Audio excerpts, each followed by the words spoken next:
जोश नहीं है, हैं? अभी सो के उठे हैं तो और उठाएं। हरे कृष्णा, एक बार जोर से हरे कृष्णा, हरे कृष्णा, कृष्णा कृष्णा, हरे हरे, हरे राम, हरे राम, राम राम, हरे हरे, हरे कृष्णा। बोली अब भगवत गीता नहीं लोग बोल दोगे अब।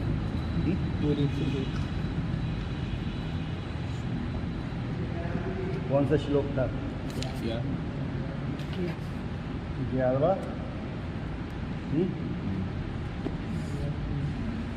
क्या पढ़ा था अभी तक? भगवान अपनी विभूतियाँ बता रहे हैं कि मुझे आप कैसे पहचान सकते हैं हर जगह पे। मतलब भगवान कहाँ पर विराजमान है? भगवान कहाँ विराजमान रहते हैं?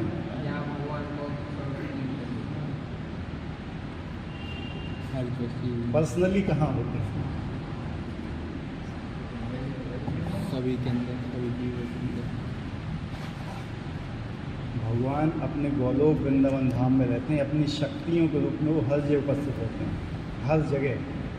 तो बताते हैं कि मैं जल में किस प्रकार से उपस्थित हूँ, पृथ्वी में किस प्रकार से उपस्थित हूँ, भगवान बता रहे हैं ये, ठीक है। उसके पहले एक बताया था भगवान ने पिछली बार, मैं पृथ्वी की आद्य सुगंध तथा अग्नि की ऊष्मा हूँ, मैं समस्त जीवों का जीवन तथा तपस्वियों का तप हूँ, ठीक है। मतलब पृथ्वी में जो सुगंध है, पृथ्वी में बहुत टाइप की सुगंध होती है, जो कभी फूल के रूप में निकलती है, कभी किसी के रूप में निकलती है। वो क्या है? भगवान की उपस्थिति बताती है उसमें, ठीक है। सारे गुण किसमें विराजमान है? भगवान में, ठीक है। तो वही गुण जब दूसरे से प्रकट होते हैं, कहीं भी हमें कोई गुण दिखता है ना, तो भगवान की स्पेशल उपस्थिति के कारण, किससे? भगवान की स्पेशल उपस्थिति के कारण वो गुण उसमें दिखाई देता है। अन्यथा हमारे अंदर कोई भी गुण नहीं है। क्या है? हमारे अंदर कोई भी गुण नहीं है। जो भी गुण अगर आपको कहीं दिखता है, किसी चीज़ में, किसी भी वस्तु में कोई भी गुण दिखता है, तो वो गुण केवल भगवान की उपस्थिति के अनुसार ही दिखता है, अन्यथा किसी में भी कोई गुण नहीं है। तो भगवान क्या बताते हैं कि पृथ्वी की आद्य सुगंध में हूँ, अग्नि की ऊष्मा। अग्नि का गुण क्या है? ऊष्मा। अगर अग्नि में ऊष्मा नहीं होगी तो अग्नि है ही नहीं होगी, समझ रहे? तो अग्नि का जो गुण ऊष्मा का है, वो भगवान की उपस्थिति के कारण है। यानी भगवान को आप ऊष्मा के रूप में अग्नि में देख सकते हो, लेकिन आपको इतनी ज्ञान होना चाहिए। अभी तक आप लोग कैसे देखते हैं? आग जल रही है, ताप रहे हैं, उससे आगे कुछ नहीं, समझ रहे ना? तो ये भगवान बताते हैं कि मेरी प्रेजेंस कहाँ कहाँ पर है। मैं समस्त जीवों का जीवन, जब तक आपके अंदर जान है, भगवान की उपस्थिति के कारण। जिस दिन परमात्मा ने हृदय छोड़ा आपका, पीछे पीछे आत्मा चली जाएगी, ठीक है, और खत्म खेल। तपस्वियों का तप हूँ, जो भी तपस्वियों की शक्ति होती है। हमने बोला कि हम निर्जला एकादशी रख रहे हैं, हम नहीं रख रहे हैं, शक्ति देने वाला कोई और है। सामर्थ्य जो है, तपस्या का जो सामर्थ्य, जो शक्ति है, भगवान ने दी हुई है हमें। हमारे अंदर कोई शक्ति नहीं है, ठीक है। उस क्या बोलते हैं? हे प्रथापुत्र, ये जान लो कि मैं ही समस्त जीवों का आदि बीज हूँ।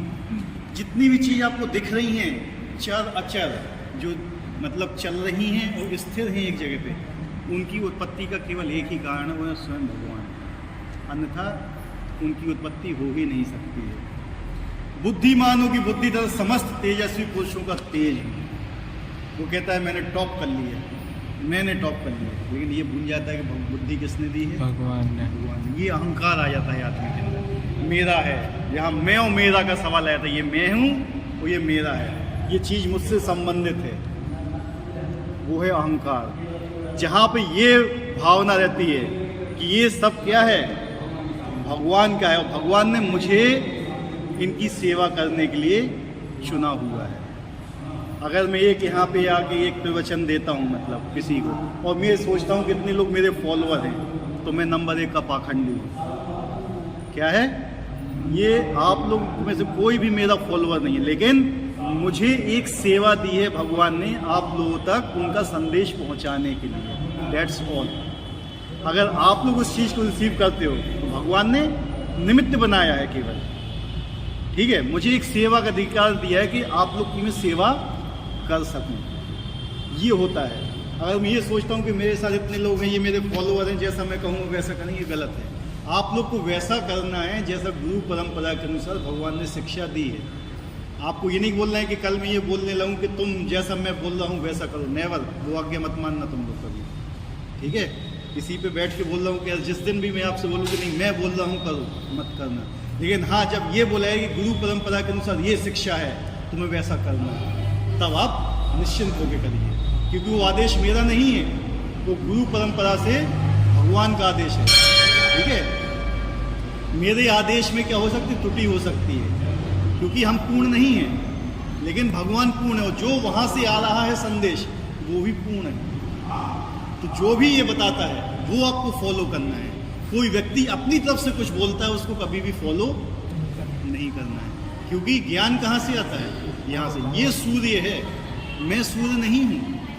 हम क्या कर रहे हैं, इसकी रोशनी को जो रिफ्लेक्ट कर रहे हैं, क्या कर रहे हैं, रिफ्लेक्ट। सूर्य की रोशनी आई, हमने समझा आपको रिफ्लेक्ट कर दिया, ठीक है। तो वही रोशनी आपके पास पहुंची। चंद्रमा क्या करता है, चंद्रमा में दाग होते हैं, लेकिन रोशनी देता है ना सूरज की, रिफ्लेक्ट करके आप रात के अंधेरे में भी देख सकते हो। यही काम एक गुरु का होता है। गुरु की कोई रोशनी नहीं होती है।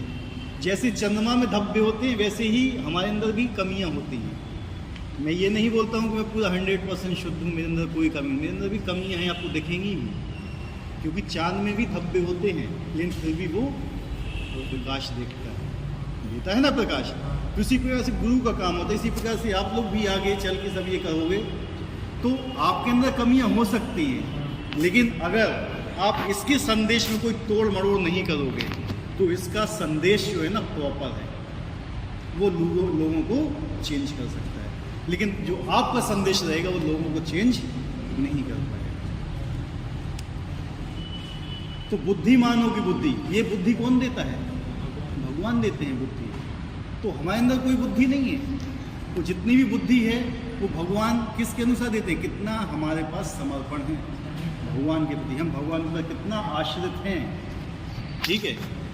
और समस्त तेजस्वी पुरुषों का तेज, जितने भी तेजस्वी पुरुष होंगे उनके अंदर जो भी शक्ति आती, जो भी सिद्धि होती है, भगवान की ही देगी। भगवान को योगेश्वर कहा जाता है। क्या कहा जाता है, योगेश्वर। सारे योगियों के योगेश्वर हैं वो, उनसे बड़ा कोई नहीं है। जितने भी लोगों में तुम्हें ये दिखता है कि जो बागेश्वर बाबा के धाम के पास जो शक्ति वो क्या उनकी है, क्या नहीं है, ठीक है।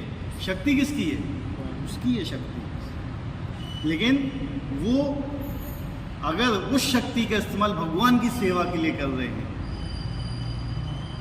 तब तो अच्छा है। लेकिन कोई बहुत से लोग ऐसे होते हैं जो भगवान की शक्ति का इस्तेमाल अपने लिए करते हैं, तो वो शक्तियां उनके लिए विनाशकारी बन जाती हैं, ठीक है। वही शक्तियां उनके लिए विनाशकारी हो जाती हैं, ठीक है।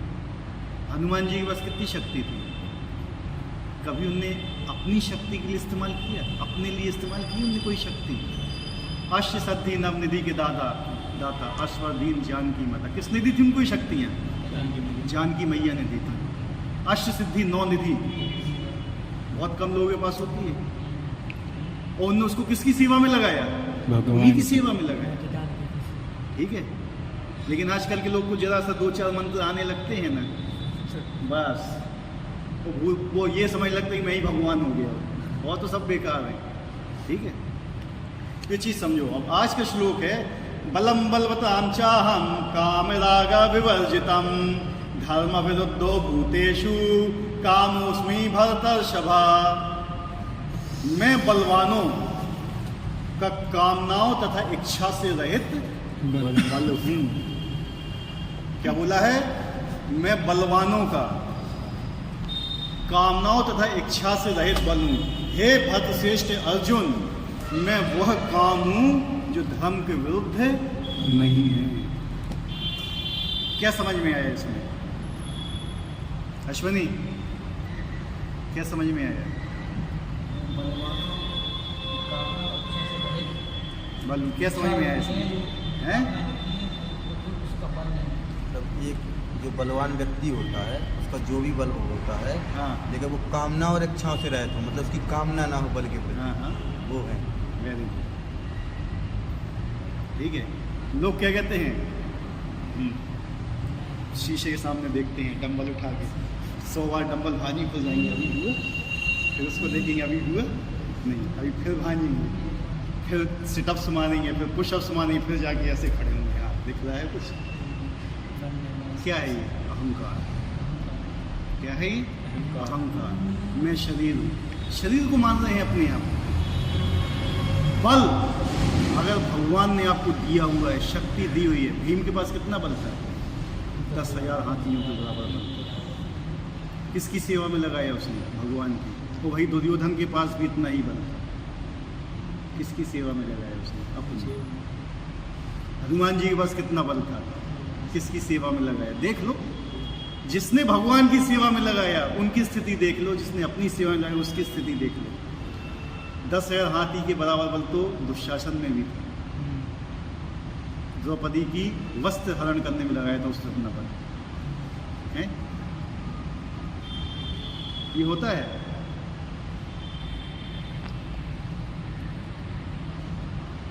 तो सोचो, रावण के पास भी कितना बल था, किसके लिए लगाया था उसने अपना बल? तीनों लोगों का राजा बनने के लिए, मैं बनना चाहता हूँ, अहंकार। इसी प्रकार से हमारे पास भी जो बल है, अगर वो हम अपनी ही सेवा में लगा रहे हैं तो हम भी वही हैं। अजय, कितना बल था तुम्हारे पास? हैं? आ रहा है समझ में? हैं? लेकिन अभी वो बल भगवान की सेवा में लग रहा है। क्या हुआ? बल तो वही है, डायरेक्शन चेंज हो गई। क्या है? इसी प्रकार से जिन राजाओं के पास बल होता है, वो दूसरे कमजोर राजाओं के पास शासन करने के लिए, उनका हड़पने के लिए बल लगाते हैं, गलत है। लेकिन वही बल अगर उन राजाओं को जीत कर उनको भगवान की सेवा में लगाया जाए। अश्वमेध यज्ञ क्यों होते थे शुरू में? इसलिए नहीं कि अपने बल का प्रदर्शन करने के लिए, नहीं। अश्वमेध यज्ञ इसीलिए ही होते थे कि क्योंकि काफ़ी राजा हुआ करते थे, वो अलग अलग सिद्धांत फॉलो करते थे। लेकिन जो बलवान राजा था, जो ईश्वर का प्रतिनिधि होता था, वो उनके ऊपर राज करता था, उनको जीतता था, उनको कहता था कि तुम भगवान की सेवा में लगो। इसलिए अश्वमेध यज्ञ किए जाते थे, उनको एक छत्र के नीचे भगवान की सेवा में लगाया जाता था। तो बल का इस्तेमाल किस लिए किया गया? ईश्वर की सेवा के लिए। ऐसा नहीं कि अपनी सेवा के लिए नहीं है कि दूसरे को अपनी सोच का धन हड़प लिया, हम मजे कर रहे हैं, ऐश कर रहे हैं, ये वो नहीं, इस चीज के लिए नहीं है। ठीक है? बलवान पुरुष की शक्ति का उपयोग दुर्बलों की रक्षा के लिए होना चाहिए। किसकी रक्षा के लिए? समाज में 5 लोगों की रक्षा होना चाहिए। कौन है वो 5 लोग? गौ, स्त्री, गौ माता, गौ माता, धर्म, मतलब राष्ट्र, सॉरी, बालक, बच्चे छोटे और वृद्ध। 5 लोग, 5 लोगों की रक्षा समाज में होना चाहिए। कौन कौन से 5 लोग हैं? स्त्री, गौ, वृद्ध, बालक, वो एक और कौन था? हैं? गौ माता भी हो गई, स्त्री भी हो गई, वृद्ध हो गए, ब्राह्मण। 5 लोग, 5 लोगों की रक्षा होना चाहिए। और 5 लोगों की रक्षा में आप अपना बल नहीं लगा रहे हो तो ये बल व्यर्थ है। क्या है? व्यर्थ है ये बल। ब्राह्मण, उन ब्राह्मणों के बारे में नहीं बोल रहा हूँ जो जन्म से ब्राह्मण, कर्म से। ठीक है, कि मैं ब्राह्मण का लड़का हूँ, मैंने कुछ आगे अपना सरनेम लगा लिया तो मैं ब्राह्मण हो गया। नहीं, वो ब्राह्मण नहीं होता है। ब्राह्मण वो होता है जो अपने कर्मों से ब्राह्मण हो। ब्राह्मण का कर्म क्या होता है? भिक्षा लेना। क्या होता है? भिक्षा लेना और दूसरों का कल्याण करना। ठीक है? परोपकार, परोपकार करना किसका काम होता है? ब्राह्मण। उनका काम एक ही होता है, केवल अपना जीवन पालन करने के लिए भिक्षा पे जीवित रहना। किस पे? भिक्षा पे। इसके अलावा नौकरी कर रहे हैं, हज़ारों रुपये कमा रहे हैं, तो नाम लगा के लगा तिवारी, पांडे, मिश्रा, फलाना ठिकाना नहीं है। ये ब्राह्मण का काम होता था। गाय भी प्रकृति के लिए बहुत आवश्यक होती है। स्त्री की रक्षा भी, जो अगली संतानें आती हैं उसके लिए स्त्री को पवित्र होना चाहिए। जब भी कहीं पे खेती की जाती है तो भूमि कैसी होना चाहिए? उपजाऊ होना चाहिए कि नहीं? हर तरीके से, तब अच्छी फसल आती है। इसी प्रकार से स्त्रियां भी, स्त्रियों को क्या होना चाहिए? शुद्ध होना चाहिए हर तरीके से, क्योंकि जो भी संतानें आगे आती हैं वो भी सतोगुण में उत्पन्न हो। बालकों की रक्षा होना चाहिए। क्यों बालकों की रक्षा होना चाहिए? क्योंकि आगे आने वाला जो समाज है उनके ऊपर आश्रित होगा। अगर आजकल के बच्चे सदाचारी नहीं होंगे तो आगे की जनरेशन कैसे सदाचारी होगी? वृद्ध आश्रित होते हैं हमारे ऊपर, उनके ऊपर अनुभव होता है उनके पास जीवन का। उनके जीवन का अनुभव हमें लेना चाहिए और उनकी रक्षा इसलिए की जाती है। तो पांचों लोगों की रक्षा होना चाहिए। अगर आप अपने बल का इस्तेमाल कर रहे हो, इन 5 लोगों की रक्षा नहीं कर रहे हो, ये शास्त्रों का नियम है कि आपको इन 5 लोगों की रक्षा करना चाहिए।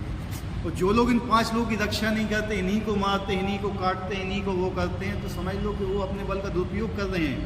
वो कोई देवतुल्य लोग नहीं, वो राक्षस हैं प्रॉपर। कहीं भी देख लो आजकल क्या हो रहा है, इन्हीं 5 लोगों की हत्या की जा रही है। ब्राह्मण, गौ, बच्चे, स्त्री और वृद्ध। इसके अलावा और बताइए आप, इन्हीं 5 लोगों की ही हत्या की जा रही है। और पूरी संस्कृति जो हिंदू संस्कृति है इन्हीं 5 चीज़ों पर डिपेंड है। हमने अपने आप को हिंदू बोलते हैं, शिखा रखने में हमें शर्म आती है, तिलक लगाने में हमें शर्म आती है? मैं हिंदू हूँ, मैं ये हूँ, मैं वो हूँ, आती है शर्म शिखा रखने में? नहीं रखते हैं। ठीक है, शिखा रखना चाहिए, हमारी पहचान है। कहीं मुस्लिम को देखो अपने टोपी पहनना उसको शर्म नहीं लगती है, लेकिन हमें शर्म लगती है। क्या उनको नहीं लगती है? ठीक है, लेकिन हमें लगती है शर्म। हम बहुत स्मार्ट हैं क्योंकि बहुत आगे हैं, हमसे अच्छी है उनकी स्थिति, हमसे ज़्यादा धर्म का पालन करते हैं वो, लेकिन हम क्या समझते हैं? हम श्रेष्ठ हैं। कहीं भी 1% श्रेष्ठ नहीं है उनसे। इतने छोटे छोटे बच्चे 5 साल के, मैं देखा एक कुरान यहाँ पे रख के जाते हैं सुबह सुबह पढ़ने के लिए। ठीक है, अपनी आंखों से देखा हुआ है मैंने, लेकिन हम भगवत गीता ऐसे रख के नहीं ला सकते। हमें शर्म आती है भगवत गीता को ऐसे रखने में, हमें शर्म आती है कंठी पहनने में, कौन क्या बोले, हमें शर्म आती है शिखा रखने में, हमें शर्म आती है तिलक लगाने में। आती है? क्यों नहीं लगाए? शर्म आती है, सीधी बात ही है ये। एक दिन स्कूल में जाओ, तिलक लगा के समझ जाएंगे कि शर्म आती है कि नहीं आती है। ठीक है, जो देखो असलियत होती है ना वो सबको पचती नहीं है, लेकिन हकीकत यही है। तिलक धारण करो, शिखा धारण करो, फिर बोलो कि मैं हिंदू हूँ। ऐसे नहीं चलना नहीं सोचता। ठीक है, व्यक्तिगत आक्रमण के लिए बल नहीं होना चाहिए। हाँ बोलिए। हाँ हाँ,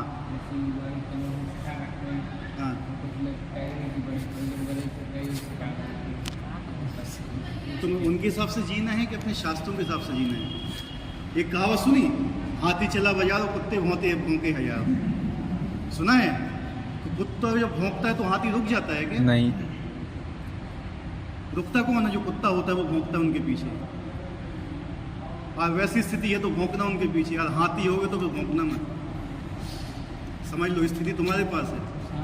ठीक है, जो हो, अगर धर्म को आपने साध्य किया है, तुम धर्म की रक्षा कर रहे हो तो धर्म भी तुम्हारी रक्षा करेगा। तुमने धर्म की रक्षा नहीं की ना, धर्म भी तुम्हारी रक्षा नहीं करेगा। याद रखना ये चीज़, धर्म रक्षति रक्षिता। शास्त्रों की कथा नहीं है। इसलिए आज हिंदू समाज की स्थिति बहुत गई बीती है, बहुत ज़्यादा। लोग हमारे देवी देवताओं पर कुछ भी बोल देते हैं। हृदय में दर्द हुआ कभी? कोई कुछ बोल रहा है, नहीं होता है। माता पिता को गाली दे, जिस बच्ची का खून ना खोले ना मार दे वो, ठीक है। और हमारे देवी देवताओं को जो गाली बकते हैं, जो उल्टा सीधा करते हैं, उनके प्रति खून ना खोले तो समझ लेना मरा हुआ आदमी है, जिंदा नहीं है। कितने लोग हमारे पीछे कुछ बोलते हैं, कभी दूसरे के पीछे बोल दे, गला काट के वहीं धर देंगे। होता है ऐसा? नहीं होता है? हमारे अंदर होता है ऐसा? क्यों नहीं होता है? हम मर चुके हैं। क्या मर चुके हो? 100%। चेतना जो है ना नीचे जा चुकी है, बिल्कुल गर्त में। यही स्थिति होती है। इसलिए देखो, जैसे इन लोग का धर्म है सिख, ये कहाँ से आए थे? हम लोग की रक्षा के लिए आए थे। इनने उठाए थे हथियार, ठीक है। हाँ, आपने कहा कि आपके भगवान के बारे में कोई पूछ रहे हैं तो आपको उसके लिए कोई उठाना चाहिए स्टेप। हाँ, क्या उठाना चाहिए? उनसे लड़ना चाहिए? लड़ने की नहीं, उनका विरोध करना चाहिए। देखो, विरोध किस हिसाब से होता है वही बताऊँ। हर आदमी के वर्ण होते हैं। वर्ण मतलब क्या? गुण होते हैं। ब्राह्मण, क्षत्रिय, वैश्य और शूद्र। अगर आपके पास ब्राह्मण की शक्ति है, ब्राह्मण मतलब आपके पास दिमाग है, तो उनको वाणी से परास्त कीजिए। कैसे? वाणी से। और अगर आप क्षत्रिय हैं, क्या आपके पास शक्ति है? क्षत्रिय मतलब क्या होता है? जो रक्षा करता है दूसरे की, तो फिर शस्त्र उठाइए। अगर आप वैश्य हैं तो उनका बहिष्कार कीजिए, और शूद्र हैं तो उनकी सेवा मत कीजिए। हर आदमी को शस्त्र नहीं उठाना चाहिए। हर आदमी शस्त्र उठाने लायक है भी नहीं, तो हर आदमी उठा भी नहीं सकता है। तीनों चीज़ें होती हैं। इस वक्त क्या किया जाए? यही चीज़ें तो बताइए। अगर आपकी वाणी में शक्ति तो वाणी से परास्त करो ना उनको। अगर आपके पास शक्ति है बाजुओं में, तो बाजुओं से परास्त करो। आप व्यवसाय करते हो, उनको बहिष्कार कर दो कि हम तुमसे कोई भी चीज़ नहीं लेंगे, ना कोई चीज़ तुम्हें हम देंगे। और तुम शूद्र, हम तुम्हारी कोई सेवा नहीं करेंगे, तो हम तुम्हारा कोई काम नहीं करेंगे। समझिए बात को, कैसे होता है बहिष्कार। हमेशा शस्त्र नहीं उठाए जाते, शस्त्र उठाने वाले क्षत्रिय ही होते हैं, ठीक है। वाणी से भी परास्त किया जाता है। बहुत से लोगों को वाणी से ही परास्त किया जा सकता है। उनको इतना वाणी से बोला जाता है कि वो अपने आप ही झुक जाते हैं। काफ़ी कुछ हैं, बहुत एग्जाम्पल हैं। हमारे चैतन्य चैतामृत में भी काफ़ी आए हुए हैं। यहाँ पे देखो, अर्जुन को ही भगवान ने वाणी से ही तो परास्त किया था। क्षत्रिय था वो, बिल्कुल शिक्षाएं दी उसको। वो शस्त्र नहीं उठा रहा था, क्षत्रिय था फिर भी शस्त्र नहीं उठा रहा था। समझिए बात को। तो ये चार चीज़ होती हैं। अपना वर्ण आपको मालूम होना चाहिए, मैं कौन से वर्ण में हूँ। अपनी स्थिति मालूम होना चाहिए, उस हिसाब से फिर प्रतिकार करना चाहिए। गांधी जी ने क्या किया था? शस्त्र उठाए थे क्या? ब्राह्मण महात्मा थे वो। कौन थे? शस्त्र नहीं उठाया था। 1857 से लेके 1947 कितने विद्रोह हुए, कितने लोगों ने शस्त्र उठाए? क्या अंग्रेजों को बाहर निकाल पाए? नहीं निकाल पाए। लेकिन जब उन्हें असहयोग आंदोलन छेड़ दिया, सहनशीलता को अपना लिया, क्योंकि वो ब्राह्मण थे, उनके साथ सब आगे जुड़ गए, वो अंग्रेज बाहर से थे। हर आदमी की अलग शक्ति होती है। वही सुभाष चंद्र बोस, उनके अंदर वो ब्राह्मण नहीं था, लेकिन क्षत्रिय था उनके अंदर गुण। उनने अपनी सेना बनाई, ठीक है। तुम मुझे खून दो, मैं तुम्हें आज़ादी दूंगा, बनाई। भागे अंग्रेज? नहीं भागे। देखो, हर व्यक्ति का अलग अलग गुण होता है, उस गुण को उनको सेवा में लगाना चाहिए। That's all. समझिए बात को। ऐसा नहीं कि हम इनसे कहें तुम तलवार लेके जाओ उनको मारने का, नहीं, वो नहीं होगी तुम्हें कोई शक्ति, लेकिन कुछ तो होगा।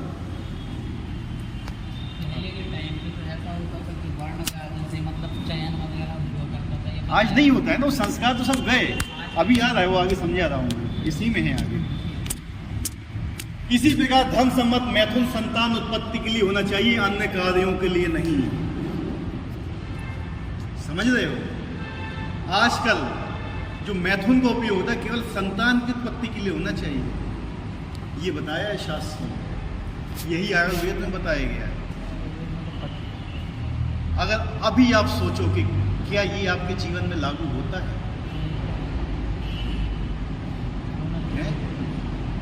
अगर आप विवाह करते हो, अपनी पत्नी के साथ आप संबंध बनाते हो केवल और केवल संतान उत्पत्ति के लिए, क्या केवल और केवल संतान उत्पत्ति के लिए, तब वो काम भगवान है। इसलिए बोलते हैं एक नारी ब्रह्मचारी। अगर कोई भी गृहस्थ व्यक्ति अपनी पत्नी के पास जाता है केवल संतान उत्पत्ति के लिए, वो भी ब्रह्मचारी कहलाता है। हाँ, आपको एक संतान या हजारों संतान उत्पन्न करो, लेकिन केवल संतान उत्पत्ति के लिए किसके पास जाओ? वाइफ के पास, अन्यथा नहीं। ये शास्त्रों का नियम है। लेकिन क्या आजकल के ज़माने में ऐसा होता है? नहीं होता है। तो यही बता रहे हैं कि लोग उस चीज़ को भूल चुके हैं। और संतान उत्पत्ति के लिए क्या होता था? एक संस्कार हुआ करते थे, गर्भाधान संस्कार हुआ करता था, जिसमें लोगों को वो चेतना आए। जब भी पुरुष स्त्री के पास जाता था, उसके पहले राइचुअल्स हुआ करते थे। राइचुअल्स मतलब क्या जानते हो? संस्कार हुआ करते थे, घर में कीर्तन हुआ करते थे, ब्राह्मणों को बुलाया जाता था, मंत्रों का उच्चारण होता था। उनको ही मालूम होता था कि ये आज संतान उत्पत्ति के लिए अपनी पत्नी के पास आज ही जाएगा। तो उनसे दोनों को बिठा के उनका पूरा मतलब जो चेतना है उनको काफ़ी ऊपर लाया जाता था, ठीक है। और फिर उसके अनुसार जो गर्भाधान होता था, जिस बच्चे का जो गर्भाधान होता था, उसी चेतना वाला होता था। वास्तव में गर्भाधान संस्कार के पीछे क्या लॉजिक होता है? क्या होता है कि हजारों करोड़ों आत्माएं हैं।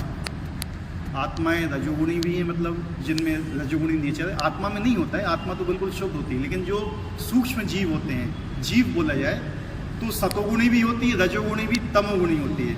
अगर आपने कंसेप्शन किया तमोगुण में रह के, तो जो भी गर्भधारण होगा वो तमोगुणी व्यक्ति पैदा होगा। और रजोगुण में आपने गर्भधारण कराया तो रजोगुणी व्यक्ति पैदा, वो सतोगुण में होगा तो सतोगुणी अच्छी आत्माएं आएंगी। और क्या कर्तव्य होता है माता पिता का? कि अच्छी संतान की उत्पत्ति करना। अच्छी संतान उत्पत्ति के लिए उसका कॉन्शियसनेस भी हाई होना चाहिए। उस हाई कॉन्शियसनेस में जब वो साथ में आते हैं, संबंध बनाते हैं, और जो भी फिर उनसे कुछ भी पुत्र या पुत्री उत्पन्न होती है, वो अच्छी भावना की उत्पन्न होती है। और समाज में ऐसे ही व्यक्तियों की ज़रूरत होती है। लेकिन आजकल क्या है? जाके सैटरडे नाइट में डांस कर रहे हैं, ड्रिंक कर रहे हैं, फलाना ठिकाना, उल्टा सीधा, और फिर वहाँ से संतानें पैदा होंगी। तो कैसी होंगी संतानें पैदा? बताइए अभी आप। हैं? सारे संस्कार भूल गए। गर्भाधान संस्कार, गर्भ संस्कार, बहुत से संस्कार हुआ करते शुरू से लास्ट तक, केवल और केवल हमारी चेतना को ऊपर ले जाने के लिए। सब नष्ट कर दिए गए। तो आजकल ये संस्कार ही चले गए। तो संस्कार चले गए तो ना तो कोई ब्राह्मण पैदा होगा, ना क्षत्रिय, ना वैश्य, ना शूद्र, उससे नीचे जाते हैं लोग। इसलिए बोला जाता है कि धर्म के विरुद्ध काम नहीं होना चाहिए। धर्म संगत जो काम है, भगवान कहते हैं वो मैं हूँ। अगर आप धर्म सम्मत होके संतान उत्पत्ति कर रहे हो, तब भगवान कहते फिर वो मैं हूँ, वो मेरी विभूति है। आज देखिए कितने अबॉर्शंस हो रहे हैं, कितना क्या हो रहा है, कितने लोगों को मारा जा रहा है, कितने लोगों को काटा जा रहा है। किस लिए हो रहा है? समाज में क्यों इतने ज़्यादा उल्टे सीधे लोग आ रहे हैं? बताइए क्यों? गर्भाधान संस्कार नष्ट हो गया। लोग ड्रिंक करते हैं, देखिए, उसके बाद जाते हैं पत्नी के पास, ना तो कोई राइचुअल्स हो रहे हैं, ना कुछ हो रहे हैं। कैसी मेंटलिटी है, कैसे वीडियोस देख रहे हैं। और फिर वैसे ही जब बच्चे पैदा होते हैं तो उनके अंदर भी वही क्वालिटी रहेगी, नहीं रहेगी कि नहीं? जिस चेतना से आपका जब इनपुट अच्छा नहीं होगा तो आउटपुट कैसे अच्छा होगा? बताइए आप। कंप्यूटर कौन कौन पढ़ा है? थोड़ा बहुत गीगो आता है उसमें, गीगो, GIGO देता है, गार्बेज इन गार्बेज आउट। अगर आप गार्बेज अंदर डालोगे तो बाहर क्या आएगा? गार्बेज। अगर अंदर अच्छी चीज़ डालोगे तो बाहर भी अच्छा ही आएगा। तो अभी वो किसके ऊपर है? हमारे ऊपर है। हमारी कॉन्शियसनेस कैसी है? अगर हमारी कॉन्शियसनेस कचरा है तो बच्चे भी कचरा ही पैदा होंगे, अगर हमारी कॉन्शियसनेस अच्छी है तो बच्चे भी अच्छे पैदा होंगे। और यही अच्छे गुणवान श्रद्धावान कृष्ण भावनामत बच्चे जो पैदा होते हैं, कृष्ण कहते हैं वो मैं हूँ। ठीक है, वो भगवान की प्रेजेंस है वहाँ पर, अन्यथा नहीं है। अन्यथा तो भूतों पिशाचों को पैदा कर रहे हैं, उससे ज़्यादा कुछ नहीं कर रहे। अतः माता पिता का उत्तरदायित्व है कि वे अपनी संतान को कृष्ण भावना भावित बनाएं। ठीक है, इसलिए ब्रह्मचर्य आवश्यक है। क्या आवश्यक है? ब्रह्मचर्य। और ब्रह्मचर्य कोई पालन नहीं कर पा रहा है, यही चीज सबसे आवश्यक है। इसकी शिक्षा ही नहीं दी गई है।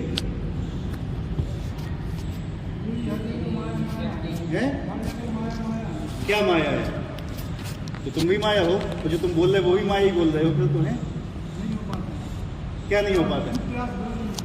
ऐसा नहीं है प्रयास करो नहीं हो पाता है, ऐसा मत बोलिए। इतने छोटे छोटे बच्चे 5-5, 6-6 साल के लगे हुए हैं, जिनने अपनी जीवन पूरा ऐसे ही निकाल दिया, क्या प्रयास नहीं हो पाता है? ऊपर जाना है, हैं? नीचे बेसमेंट में चले जाओ, वहीं पर नीचे उतरना। ठीक है, नीचे सीढ़ियों के सब नीचे। प्रयास होता है, उसके अंदर शक्ति होना चाहिए। ठीक है, प्रयास किस चीज का नहीं होता है बताइए हमें? हर चीज का आदमी प्रयास कर लेता है, यहाँ पे प्रयास नहीं होता है।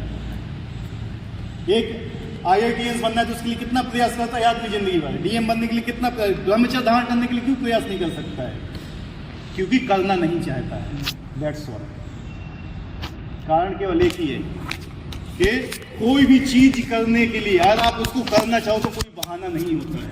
वो काम अगर आप नहीं करना चाहो तो हजारों बहाने आपको मिल जाएंगे। ये एक सबसे बड़ी कमजोरी जो हमारे हृदय में छुपी होती है। और हम कोई काम नहीं करना चाहते हैं, हमारी इच्छा नहीं है, तो हम हजारों बहाने निकाल लेते हैं।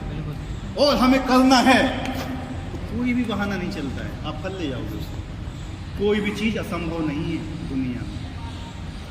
Impossible is also telling I am possible. I am possible. कोई भी चीज असंभव इसमें आता ही नहीं है। आध्यात्मिक में कभी असंभव चीज नहीं आती है, हर चीज संभव है, लेकिन उसके अंदर आपके अंदर क्या होना चाहिए? शक्ति होना चाहिए। शक्ति कौन देता है? भगवान देते हैं। अगर आप ये कहते हो कि मैं समर्थ नहीं हूं, प्रयास कीजिए, तो भगवान से प्रार्थना कीजिए, आप समर्थ बनोगे। ठीक है, तो ये चीज हमेशा याद रखिए कि ये सबसे बड़ी चीज क्या है? ब्रह्मचर्य। जब तक ब्रह्मचर्य पालन नहीं कर पाओगे, इस चीज पे नहीं आगे रह पाओगे, आपकी इच्छा शक्ति ही नहीं बन पाएगी। इच्छा शक्ति ही आपकी चली जाएगी, आपके अंदर कोई विचार धारण करने की शक्ति नहीं रहेगी, आप सीधे तक नहीं बैठ पाओगे। आपसे कहोगे आधा घंटे आप ऐसे बैठ जाओ पालथी मार के, तो भी नहीं बैठ पाओगे आप। बाल सफेद होने लगते हैं हाई स्कूल में पढ़ते समय, इंटर में पढ़ते, क्यों हो रहा है ये? बच्चे पैदा होती था चश्मे लगाने लगे, 2-2, -2, -3 नंबर, क्यों हो रहा है ये? किसको बच्चे पैदा हो रहे हैं पता चला उनको डायबिटीज है 150-200, उनका हार्ट का प्रॉब्लम के हार्ट में छेद है, क्यों हो रहा है ये? जब बीज अच्छा नहीं होगा तो फसल भी अच्छी नहीं होगी, क्योंकि माता पिता ने ही ब्रह्मचर्य का पालन नहीं किया, तो संतानें कैसी अच्छी हो सकती हैं बताइए? जब ना तो बीज अच्छा है ना भूमि अच्छी है, तो फसल कैसे अच्छी होगी? Right wrong? जब इनपुट ही अच्छा नहीं है तो आउटपुट कैसे अच्छा होगा? तो हमारे यहाँ आने का केवल उद्देश्य ये है कि आपको इस तरीके से व्यवस्थित किया है कि कम से कम अपने आप को तो संभाल लीजिए, अपने आप को। ठीक है, और ट्राई करिए कि अगर आप अपनी जिंदगी में, मैं पूरी लाइफ की बात बता रहा हूँ, अगर आपने एक आदमी को भी चेंज कर दिया तो अपने आप को भाग्यशाली समझना कलयुग के अंदर। एक आदमी को भी अगर आपने भक्त बना दिया, केवल एक आदमी, में दूसरे की बात नहीं कर रहा हूँ, तो एक आदमी को भक्त बनाने के लिए पहले अपने आप भक्त बनना पड़ता है। ठीक है, और जब तक आप भक्त नहीं बन पाओगे, जब तक आप रास्ते पर नहीं चल पाओगे, दूसरे को रास्ते पर नहीं चला सकते। लोग कहते हैं हमारी कोई सुनता नहीं, तुम्हारे अंदर ऐसी शक्ति हो जाए, जब तुम सुनोगे तब कोई दूसरा तुम्हारी सुनेगा। बात एक ही है, लेकिन ये बातें क्या है ना, ज़रा हाई लेवल की रहती है, लोग पचा नहीं पाते हैं। ठीक है, मैं आप लोगों को चैलेंज करता हूँ, अगर आप भक्त बनना चाहो ना तो एक भक्त बना के दिखा दो, उसके भक्त बनने से पहले आप भक्त बन जाओगे। ठीक है, केवल एक व्यक्ति को। जन्माष्टमी निकल गई, अगली जन्माष्टमी तक सब लोग को एक एक प्रोजेक्ट देता हूं, अपने साथ एक को जोड़ लो, केवल एक, ज़्यादा नहीं, हमें भीड़ नहीं चाहिए, केवल एक। जितने लोग हैं 15 हैं 20 हैं, 15 है तो 30 हो जाएं, 20 है तो 40 हो जाएं, सब एक एक केवल। यदि करके दिखा दो तो समझ लेंगे आप भी एक भक्त बन सकते हो। शील प्रभुपाद ने यही बोला था कि अगर हमने एक व्यक्ति को भी भक्त बना दिया तो हमारा मूवमेंट सफल है। क्या है, प्रभुपाद जी इतनी बुक्स लिखी हुई, कहते हैं अगर एक भी व्यक्ति भक्त बन गया ना तो हमारा सफल है सब कुछ। अब देखो करोड़ों घूम रहे हैं बने। प्रभुपाद जी ने 70 साल की अवस्था में, जिस समय लोग बेड पे बैठे रहते हैं, 2 बार हार्ट अटैक आया, उसके बाद ऐसी जगह है जहाँ पे लोग कृष्ण का नाम तक नहीं जानते बीच पे। ठीक है, उनके जीवन का लक्ष्य क्या था? नशा, मांसाहार, व्यभिचार, जुआ खेलना। उनके बीच में जाके कीर्तन उन लोगों को कन्वर्ट कर दिया 70 साल की उम्र में। क्या तुम 17 साल या 20 साल की उम्र में नहीं कर सकते हो? नहीं कर सकते तो लानत है। ठीक है, जब एक 70 साल का वृद्ध आदमी कर सकता है तो 27 साल का एक नॉर्मल आदमी भी कर सकता है, अगर करना चाहे तो। क्या? अगर करना चाहे तो। नहीं करना चाहते तो कुछ भी नहीं कर सकते। हम करना चाहते हैं बहुत कुछ, लेकिन वो चीज़ें करना चाहते हैं जो हमें अच्छी लगती हैं, जो हमारे लिए हो। लेकिन आज जहाँ पे भगवान का नाम आ गया तो भगवान को किसने देखा? तुमने देखा क्या भगवान को? किसने देखा? हमने तो नहीं देखा, तो हम क्यों उनके लिए करें? सभी यही बोलते हैं किसने देखा भगवान को? तो भगवान यह बता रहे हैं कि मैं कहाँ कहाँ हूँ, देखो मुझे यहाँ है। ठीक है, तो यहाँ क्या बता रहे हैं भगवान?